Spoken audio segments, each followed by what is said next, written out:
You are now watching the official YouTube channel for the largest basketball manager game in the world. Join at BuzzerBeater.com if you think you can beat the buzzer.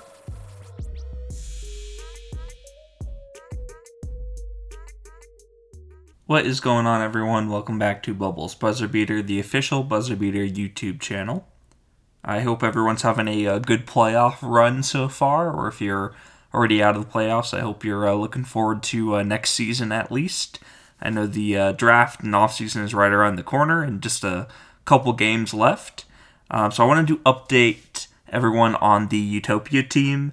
And, I thought I was in a really good spot with the team and was pretty happy because you can see here we just won in the semifinals.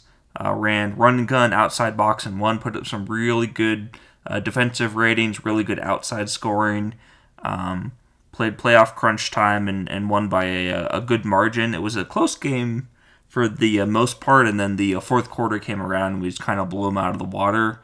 But it was a very balanced approach. You can see 5 guys with 16 plus points, no one with more than 23, so a very balanced attack for the team.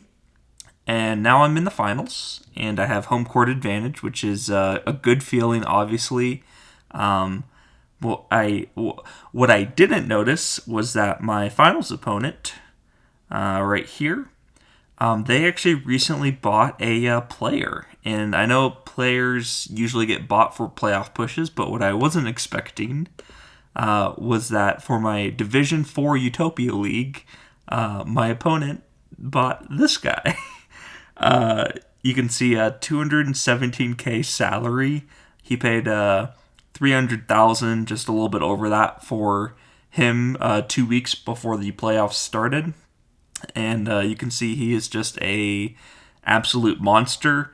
He's been playing at power forward, plays a little bit of small forward. Pretty much he can play anywhere because he's a $217,000 per week player for his salary. And it definitely complicates things a little bit. If we go back to their roster and go by salary, you can see that their point guard isn't in great game shape. Their other players are in pretty good game shape, and I'd say we match up pretty well with this team from Poland. They are training a couple of 22-year-olds, so they're probably even slightly better than their 23 and 15K salaries. But this team and their 217 weekly salary player is a little bit problematic because you'll notice that the Utopia team, BubblesExploded, our highest salary is about $43,000. And then I think we do have a pretty good roster, and our trainees are slightly improved, so the salaries don't quite reflect that. But yeah, it'll be an interesting finals matchup for sure. And I definitely feel like the underdog just because of that one player. If they didn't have that player, I would feel pretty good about our chances to promote. Currently at 20-2 with 1,100 point differential.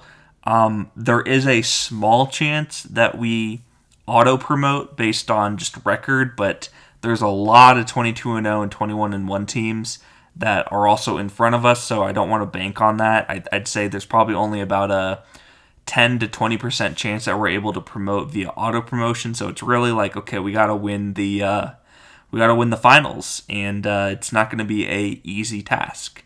So if you guys have any thoughts on on the best approach against this player right here, please help me out down in the comments and let me know what you think would be best.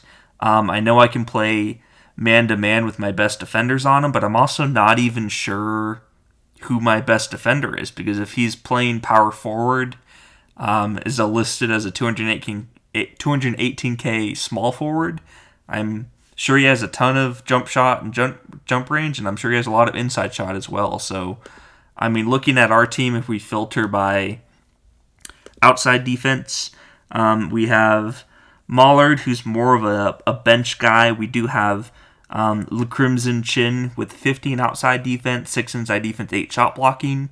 He's probably okay, but he does only have 3 stamina, so that's not as great. 14 outside defense for Cardelli, once again more of a bench player. And then our trainees are all okay with 13 outside defense and 9 to 11 inside defense, but I don't think any of them are as great of a matchup.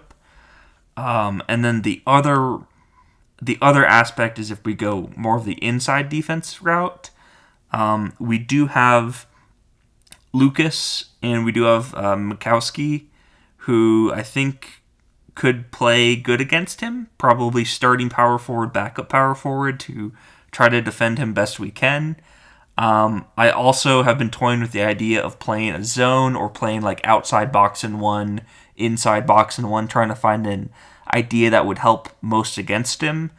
But yeah, I'm a little bit lost for words. I was not expecting to see that player when I was looking at the finals preview. So if you have any thoughts at all on how you personally would approach that matchup, please let me know. This is kind of the setup that we are looking at for the team.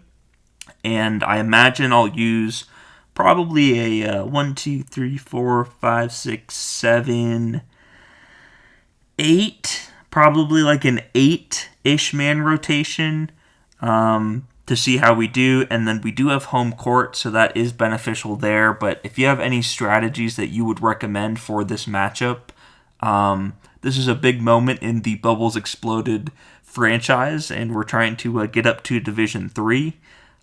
You can see that the salaries or projected salaries aren't too much higher, so if we do have to spend one more season in Division 4, we can probably handle it. But that would be the last season, because after that, the salaries for Mashuli and Granger and Lawton would just get too high. So next season would be like a do-or-die season if we can't promote right now. So definitely help me out. Give me your thoughts. We can go in a lot of different directions. Motion is an offense I like. Run and gun is an offense I like. Look inside might work well. Maybe attack that 218K player. See if we can get him into foul trouble. Even push the ball. An isolation offense. So there's a lot of different offenses we can run. I'm more interested or concerned about the defensive end, because I think offensively we should be in a pretty good spot. We have a lot of jump shot. We have a lot of jump range on our team. We have a lot of inside shooting as well. So really good balanced attacking options across the team. It's just going to be defensively, I just don't know quite what to do. So anyways, that is the main update. It is finals season, and the first finals game is tomorrow, or even if you're, I guess if you're watching this after I submit it, it's probably like same day, shortly in the next 12 or 24 hours from when you're watching this. So please give me any thoughts, and I will do my best to make the most of this situation. So anyways, I'm going to call it right there. I'll be back with updates maybe after Game 1 or after Game 2. We'll kind of see where the team's at and see what the outcome of Game 1 is. But leave down your thoughts and comments, and I appreciate you guys for tuning in. Bye.